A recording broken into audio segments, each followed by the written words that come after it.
Hi friends, எல்லாருக்கும் வணக்கம். எல்லோரும் எப்படி இருக்கீங்க? நல்லா இருக்கீங்களா? Welcome to Shakti Saravana YouTube channel.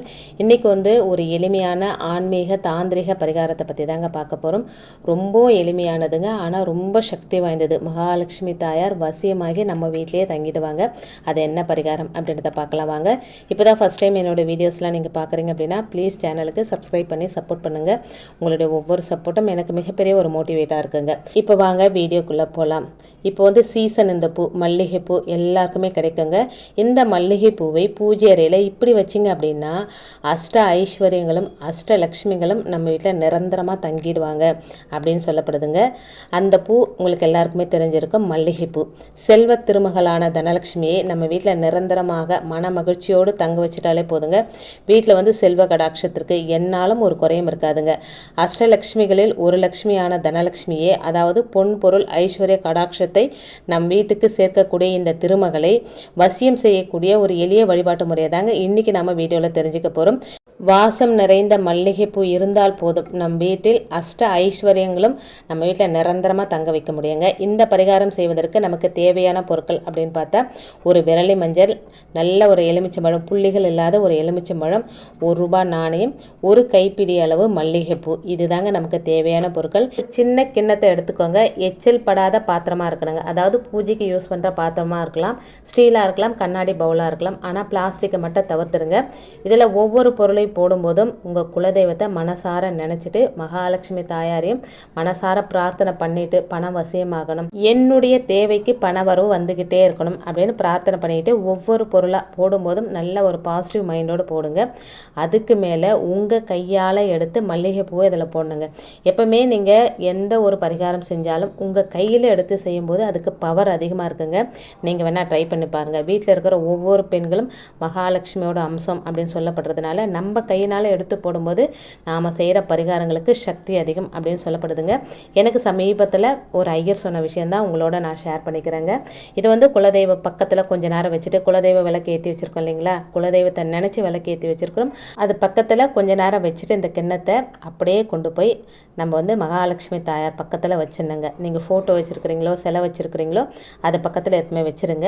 ஒருவேளை உங்ககிட்ட கட்டாத மல்லி இருந்தது அப்படின்னா நீங்கள் அதில் கொட்டி விடலாம். ஒருவேளை நீங்கள் கட்டின மல்லி தான் வச்சுருக்கீங்க அப்படின்னா அதை நல்லா சுருட்டி இந்த பொருள் போட்டு வச்சுருக்கீங்க பார்த்தீங்களா, அந்த பொருளுக்கு மேலே அந்த கட்டின மல்லியை சுருட்டி வச்சுருங்க. அப்படியே மூடி வச்சுடுங்க. இப்போ நாங்கள் போட்டு வச்சுருக்கிற அந்த கிண்ணத்து மேலே உங்கள் கையை வச்சு நல்லா சங்கல்பம் பண்ணிக்கோங்க. அதாவது பண வரவு அதிகரிக்கணும், என்னுடைய தேவைக்கு பணம் வந்துக்கிட்டே இருக்கணும் அப்படின்னு சங்கல்பம் அப்படின்னு சொல்லுவாங்க. அதை அப்படியே சங்கல்பம் பண்ணிவிட்டு அலங்கரித்து வச்சுருக்கிற இந்த கிண்ணத்தை அப்படியே உங்கள் பூஜை அறையில் மகாலட்சுமி தாயாரோட பாதங்களுக்கு முன்னாடி வச்சுருங்க.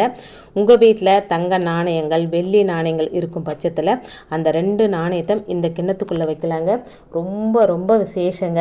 எல்லார் வீட்லேயும் தங்க நாணயமோ வெள்ளி நாணயமோ இருக்காது. இருக்கிறவங்க வச்சு பாருங்கள், உங்களுக்கு பலன் ரெட்டிப்பாக கிடைக்குங்க. நல்ல சக்தியை வசியம் செய்யக்கூடிய வாசம் தான் இந்த மல்லிகை பூவோட வாசம்.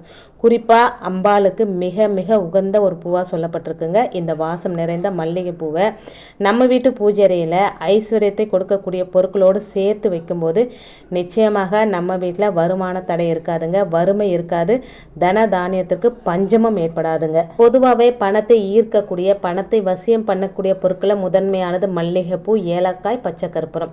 இப்போ மல்லிகைப்பூ சீசனுங்க. இதை கண்டிப்பாக செஞ்சு பாருங்கள். எல்லாருக்குமே கிடைக்கக்கூடிய பூ தான். சீசனில் கிடைக்கும் போது நம்ம செஞ்சுக்கலாம். ஒரு சில டைமில் இந்த மல்லிகைப்பூ கிடைக்காது, அப்போ நம்ம இந்த பரிகாரத்தை செய்ய முடியாதுங்க. இது நல்ல சீசன் டைம், செஞ்சு பாருங்கள், நல்ல பலன் கிடைக்கும். இது எப்பெல்லாம் செய்யலாம் அப்படின்னா வாரந்தோறும் வரக்கூடிய வெள்ளிக்கிழமைகளை இந்த பரிகாரத்தை செய்யலாங்க. அப்படி இல்லைன்னா அமாவாசை, பௌர்ணமி இந்த நாட்களை செய்யும்போது நல்ல பலன் கிடைக்குங்க. தினந்தோறும் உங்களுக்கு மல்லிகைப்பூ கிடைக்கும் அப்படின்ற பட்சத்தில் இந்த பரிகாரத்தை செய்யலாங்க. இன்னும் கூடுதலான பலன் கிடைக்கும். ஏன்னா டெய்லியே நம்ம மல்லிகைப்பூ வைக்கும்போது அந்த வாசம் அந்த காசில் இறங்கி நல்ல வசியமாகிட்டே இருக்குங்க. ஒரு சிலருக்கு டெய்லி மல்லிகைப்பூ கிடைக்காது. அவங்க மட்டும் வெள்ளிக்கிழமைகளை செய்யுங்க, நாளைக்கு அமாவாசை செய்யுங்க, பௌர்ணமி நாட்களில் செய்யுங்க. உங்களுக்கு எப்பெல்லாம் மல்லிகைப்பூ கிடைக்குதோ அந்த நாளில் செய்யுங்க. நீங்கள் வெள்ளிக்கிழமைன்னு கூட பார்க்க வேண்டியது இல்லைங்க. இப்போ சீசன்றதுனால கண்டிப்பாக கிடைக்கும், செஞ்சு பாருங்கள். நீங்கள் டெய்லி செய்ய போகிறீங்க அப்படின்னு நினச்சா தினமுமே மல்லிகைப்பூவை மாற்றிடுங்க. வாசம் நிறைந்த மல்லிகைப்பூவை மட்டும் தினமும் தினமும் மாற்றிட்டாலே போதுங்க. உள்ளே இருக்கிற பொருட்களை தினமும் மாற்றணும் அப்படின்ற அவசியம் இருக்காதுங்க. எலுமிச்சம்பழம் வாடிய பின்பு மாற்றினாலே போதுங்க. பழைய எலுமிச்சம்பழத்தை கால்படாத இடத்துல போட்டுருங்க. அதே மாதிரி பழைய மல்லிப்பூவையும் கால்படாத இடத்துல போட்டுருங்க. ஒருவேளை உங்களுக்கு வெள்ளிக்கிழமை தான் செய்ய போகிறீங்க அப்படின்னா வெள்ளிக்கிழமை செய்கிறீங்கன்னு வச்சுக்கோங்களேன், சனிக்கிழமை விட்டுடுங்க. ஞாயிற்றுக்கிழமை அந்த காய்ஞ்ச பூவை எடுத்து போட்டுருங்க. அந்த லெமனும் அதில் இருக்கிற விரலி மஞ்சளும் ₹1 அப்படியே இருக்கட்டுங்க. அடுத்த வாரம் செய்யும்போது அந்த காசை எடுத்து நீங்கள் பணப்பட்டியில் வச்சுருங்க. புதுசாக ₹1 நாணயம் வச்சுக்கோங்க. விரலி மஞ்சள் அதுவே இருக்கட்டும். லெமன் காயாமல் அப்படியே இருக்குதுன்னா அந்த லெமனை யூஸ் பண்ணிக்கோங்க. காஞ்சா மட்டும் மாற்றினா போதுங்க. எலுமிச்சம்பழம், மஞ்சள், நாணயங்கள், மல்லிப்பூ இதெல்லாம் கிண்ணத்தில் வைக்கும்போது மனசார எங்கள் வீட்டில் தனலட்சுமி, ஐஸ்வர்யலட்சுமி, மகாலட்சுமி, முடிந்தால் அஷ்டலட்சுமிகளோட பேரையும் சொல்லி லக்ஷ்மி தேவிகள் எங்கள் வீட்டில் நிரந்தரமாக குடியிருக்கணும் அப்படின்னு மனசார பிரார்த்தனை செஞ்சுக்கோங்க. உங்கள் கையால் நீங்கள் எலுமிச்சம்பழத்தையும் இந்த மல்லிப்பூயும் நாணயங்களும் வச்சு கையில் சங்கல்பம் செஞ்சு எது கேட்குறீங்களோ, எந்த வேண்டுதலுக்காக இந்த பரிகாரத்தை செய்கிறீங்களோ அது கண்டிப்பாக நடக்கும் அப்படின்னு சொல்லப்படுதுங்க. நம்பிக்கை இருக்கிறவங்க நம்பிக்கையோடு செய்து நல்ல பலனை அடையுங்க. இன்றைக்கி வீடியோவில் நான் சொன்ன விஷயங்கள் உங்களுக்கு பிடிச்சிருந்தது அப்படின்னா ப்ளீஸ் சேனலுக்கு சப்ஸ்கிரைப் பண்ணி சப்போர்ட் பண்ணுங்கள். இந்த வீடியோ உங்கள் ஃப்ரெண்ட்ஸ் அண்ட் ஃபேமிலிக்கும் ஷேர் பண்ணி விடுங்க. இன்னொரு எளிமையான ஆன்மீக தகவலோடு சந்திக்கிறேன். நன்றி, வணக்கம். Take care and bye friends.